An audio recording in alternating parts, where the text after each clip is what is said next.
Three wire method. तो three wire method से हम किसी स्क्रू का इफेक्टिव डायमीटर को कैसे जांचते हैं इसके बारे में बताया जाएगा। थ्री वायर मेथड, इस विधि में इफेक्टिव या पिच व्यास तथा फ्लैंक के आकार को जांचने के लिए समान व्यास के तीन तारों का उपयोग किया जाता है। मतलब समान व्यास का तीन तार का उपयोग किया जाता है किसी स्क्रू के इफेक्टिव डायमीटर को जांच करने के लिए। स्क्रू थ्रेड का इफेक्टिव डायमीटर या पिच डायमीटर निकालने के लिए हम स्क्रू थ्रेड माइक्रोमीटर का प्रयोग करते हैं, लेकिन इस स्क्रू थ्रेड का इफेक्टिव डायमीटर को जांच करने के लिए एक दूसरी विधि है जिसे हम थ्री वायर विधि मतलब थ्री वायर मेथड भी बोलते हैं। इसके बारे में बताया जाएगा। इसे नापने के लिए साधारण माइक्रोमीटर का प्रयोग किया जाता है। थ्री वायर विधि में प्रभावी व्यास मतलब इफेक्टिव डायमीटर और पिच डायमीटर तथा फ्लैंक के आकार को जांच करने के लिए समान व्यास के तीन तार का प्रयोग किया जाता है। तो यहाँ हम देख रहे हैं इस स्क्रू थ्रेड का इफेक्टिव डायमीटर जांच करने के लिए समान व्यास का तीन तार का प्रयोग किया जाता है। ये तार उच्च कोटि की परिशुद्धता में फिनिश किए होते हैं। जो ये तीनों तार हैं यह उच्च कोटि की परिशुद्धता में फिनिश होते हैं। ये तार उच्च कोटि की परिशुद्धता मतलब हाई डिग्री ऑफ एक्यूरेसी में फिनिश किए हुए रहते हैं। उपयोग किए गए तार का साइज मापी जाने वाली चूड़ी के पिच पर निर्भर करता है। मतलब जो उपयोग किया गया तार का साइज मतलब तार का जो मोटाई है वह कितना मोटा होगा यह स्क्रू पर कटे पिच के अनुसार चयन किया जाता है। उपयोग किए गए तार का साइज मापे जाने वाली चूड़ी के पिच पर निर्भर होता है। तो यहां हम देख रहे हैं विभिन्न पिच के साइज का बोल्ट है, ठीक है, और इसी पिच के अनुसार जो तार उपयोग होता है इसका मोटाई भी घटते रहता है या बढ़ते रहता है। तो मतलब बोल्ट के पिच के अनुसार ही जो यह तार है तार का साइज का मोटाई कम या बेसी होता है। इफेक्टिव डायमीटर मापने के लिए चूड़ियों के बीच में चूड़ी के पिच के लिए उपयुक्त तीन तार रखे जाते हैं। मतलब यहाँ पर देख रहे हैं इस स्क्रू का हमें इफेक्टिव डायमीटर का जांच करना है तो इसके बीच में तीन तार देख रहे हैं 1 2 3 को बीच में रखा जाता है। इस स्क्रू का इफेक्टिव डायमीटर मापने के लिए चूड़ियों के बीच में चूड़ी के पिच के लिए उपयुक्त तीन तार को रखे जाते हैं। तो यहां हम देख रहे हैं एक तार ऊपर होता है और दो तार नीचे इस प्रकार रखा जाता है।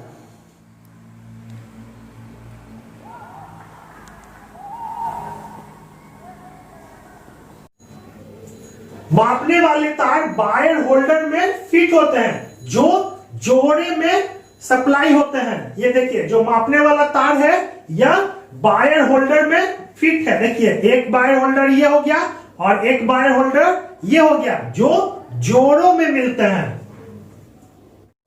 मापने वाला तार ये जो मापने वाला तार है यह वायर होल्डर में फिट होता है और जो जोड़ा में सप्लाई होता है ये जो देख रहे हैं इसी को बोलते हैं वायर होल्डर। और इसी में ये जो वायर है यह फिक्स होता है। एक होल्डर में एक तार तथा दूसरे होल्डर में दो तार फिक्स करने की व्यवस्था रहती है। तो यहां हम देख रहे हैं एक होल्डर में एक तार फिक्स है और दूसरे होल्डर में दो तार फिक्स है। एक होल्डर में एक तार तथा दूसरे होल्डर में 2 तार फिक्स करने की व्यवस्था होती है। तो यहाँ हम देख रहे हैं एक होल्डर में 2 तार, तो ये देखिए ये 2 तार है और इसे हम इसमें फिक्स करते हैं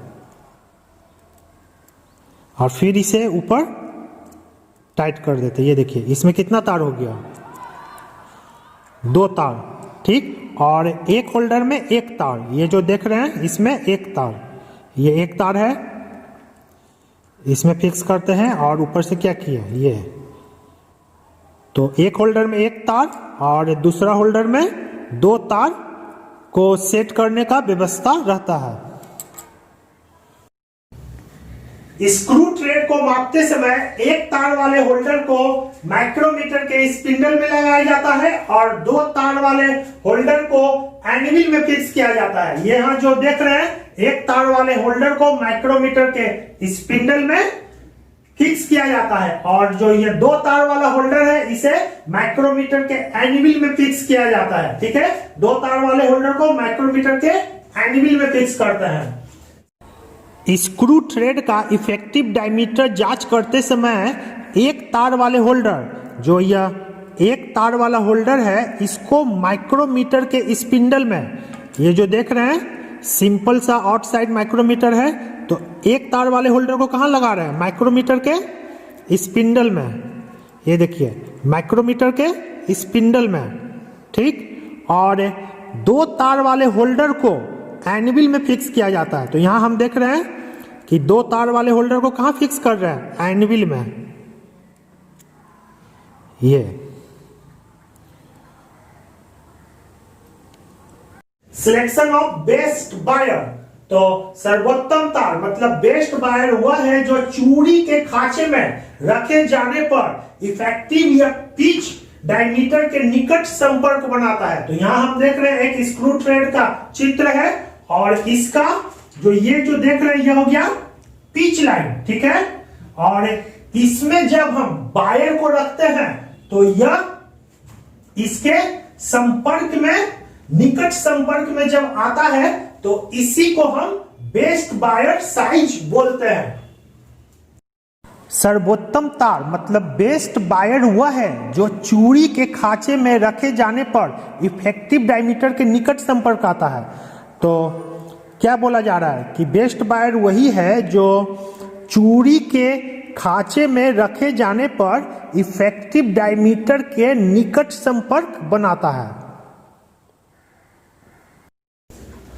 तार का चयन चूड़ी के प्रकार तथा मापी जाने वाली चूड़ी के पिच पे आधारित होता है। मतलब जो ये चूड़ी का प्रकार, तो चूड़ी का प्रकार आईएसओ मीट्रिक थ्रेड 60 डिग्री वाला है कि ब्रिटिश थ्रेड 55 डिग्री वाला है, उसके प्रकार और पिच पर आधारित होता है। उसी के अनुसार हम बेस्ट बायर का चयन करते हैं। जैसे इसे हम समझ लें कि M20 into 2.5 ISO metric thread के लिए बेस्ट बायर साइज और डिस्टेंस ओवर साइज बताएं। तो M20 हो गया, यह 20 mm मोटा है और इसका पिच 2.5 है। तो इसके लिए बेस्ट बायर साइज का फॉर्मूला है, the formula best buyer size 0.577 गुना P। तो P हो गया पिच, तो यहाँ पिच कितना है 2.5, तो 0.577 इंटू 2.5 बराबर 1.443 mm। तो M20 इंटू 2.5 के लिए 1.443 mm बेस्ट बायर साइज हो गया। और फॉर्मूला ओवर बायर साइज मतलब ये जो 3 तार सेट होते हैं तो इसके बाहरी जो ओवर बायर साइज भी होता है तो उसका मान कितना होना चाहिए, तो D plus 3D minus 1.5156 into P। तो यहां D हो गया बड़ा व्यास, तो बड़ा व्यास कितना है M20 मतलब 20 mm और 3D, तो ये जो छोटा D है, छोटा D हो गया बेस्ट बायर साइज जो कि 1.443 mm है। और माइनस 1.5156 इंटू पी, पी हो गया पिच।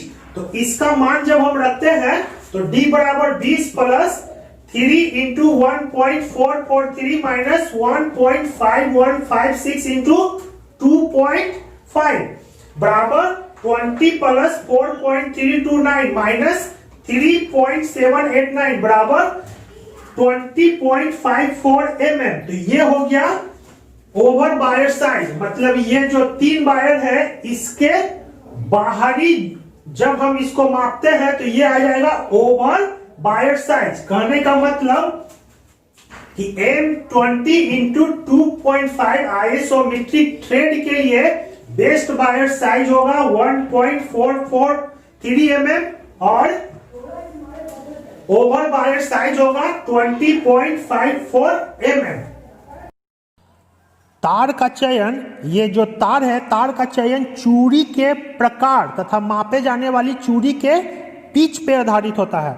मतलब चूड़ी के प्रकार, मतलब यह मीट्रिक थ्रेड का चूड़ी है कि ब्रिटिश थ्रेड का चूड़ी है, मतलब 60 डिग्री का है कि 55 डिग्री का है, और उसके पिच पर आधारित होता है। अगर ये ज़्यादा मोटा वाला पिच है तो इसके लिए मोटा तार प्रयोग किया जाता है, अगर कम पिच वाला को नापना है तो इसके लिए पतले तार का उपयोग किया जाता है।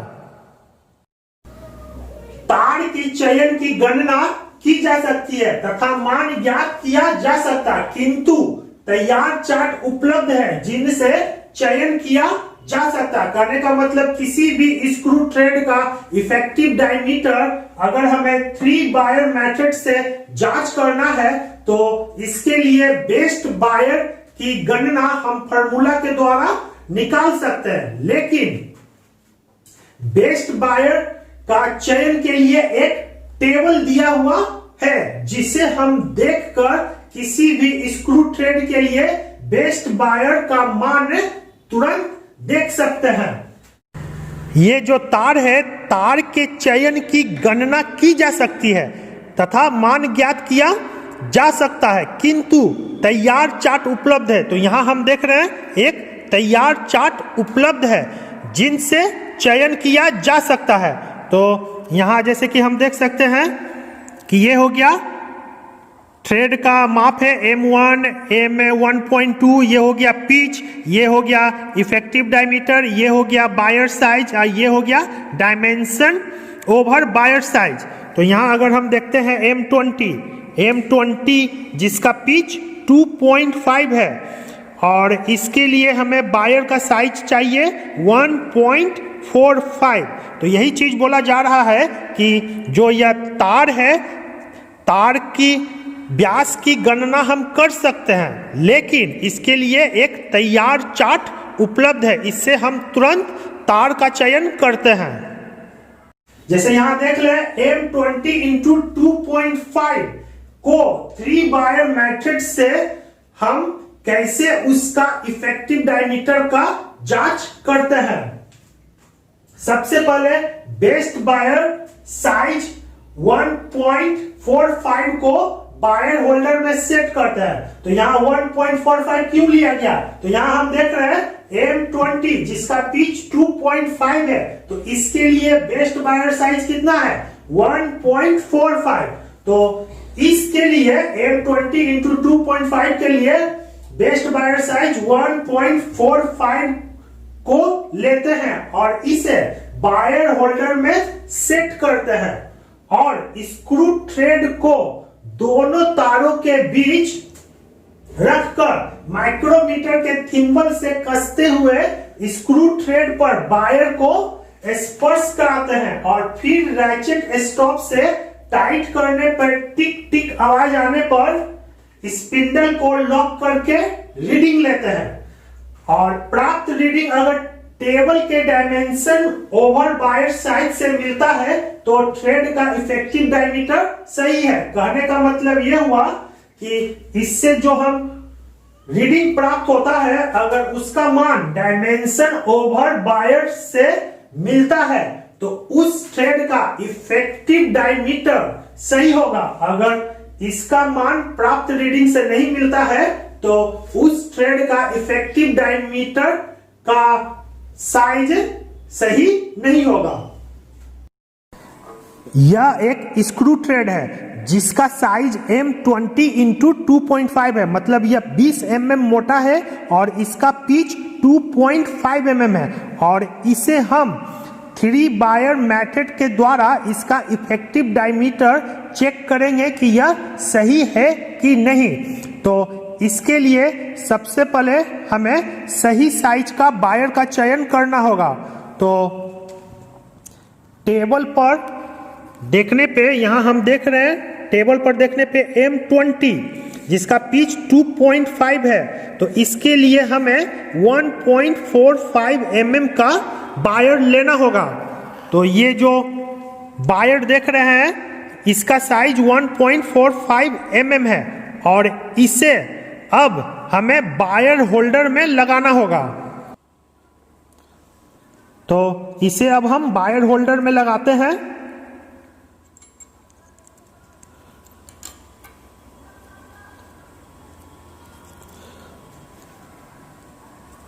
एक वायर होल्डर में एक तार लगता है और दूसरा वायर होल्डर में 2 तार लगता है। और अब माइक्रोमीटर स्टैंड लेते हैं और इसमें जो यह आउटसाइड माइक्रोमीटर है, सिंपल सा आउटसाइड माइक्रोमीटर है, इसे हम इसमें टाइट करते हैं और एक तार वाले होल्डर को माइक्रोमीटर के स्पिंडल में सेट करते हैं, और ये जो 2 तार वाला होल्डर है इसे माइक्रोमीटर के एनविल में सेट करते हैं। और फिर इस दोनों होल्डर के बीच में हम ये जो स्क्रू थ्रेड है इसे हम रखते हैं,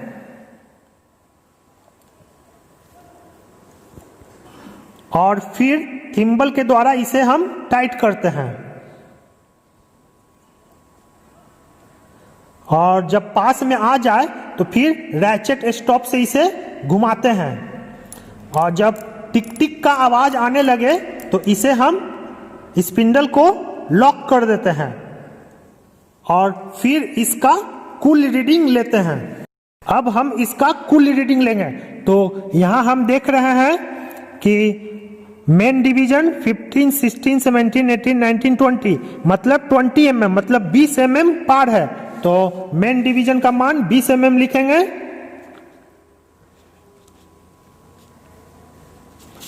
अब हम सब डिवीजन देखेंगे कि सब डिवीजन कितना पार है। तो यहां हम देख रहे हैं कि एक सब डिवीजन दिखाई दे रहा है, तो सब डिवीजन बराबर 1, तो 0.5 इंटू 1 बराबर 0.5 mm।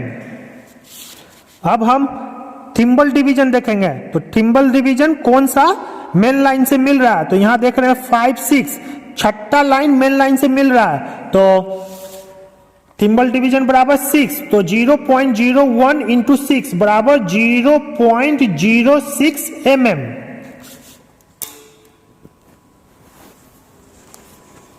तो यहां हम देख रहे हैं, अब हम इसे जोड़ेंगे, तो जोड़ने पर ये आता है 20.56 mm।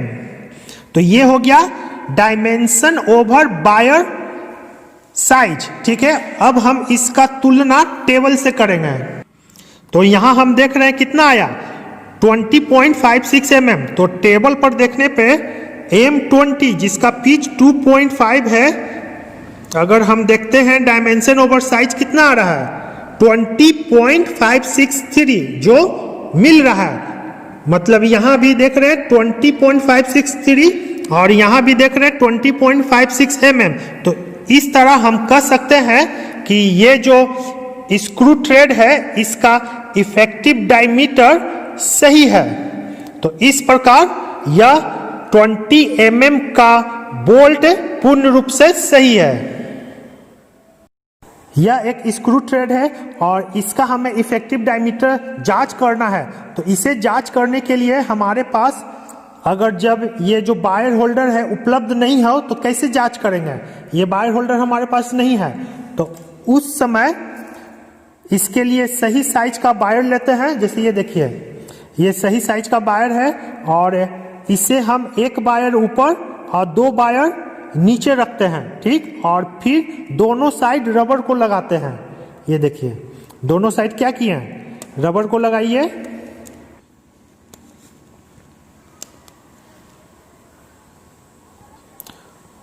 ये देखिए दोनों साइड रबर लग गया और एक वायर नीचे 2 वायर ऊपर है। और फिर इसे माइक्रोमीटर के पास ले जाते हैं और उसी प्रकार इसका रीडिंग लेते हैं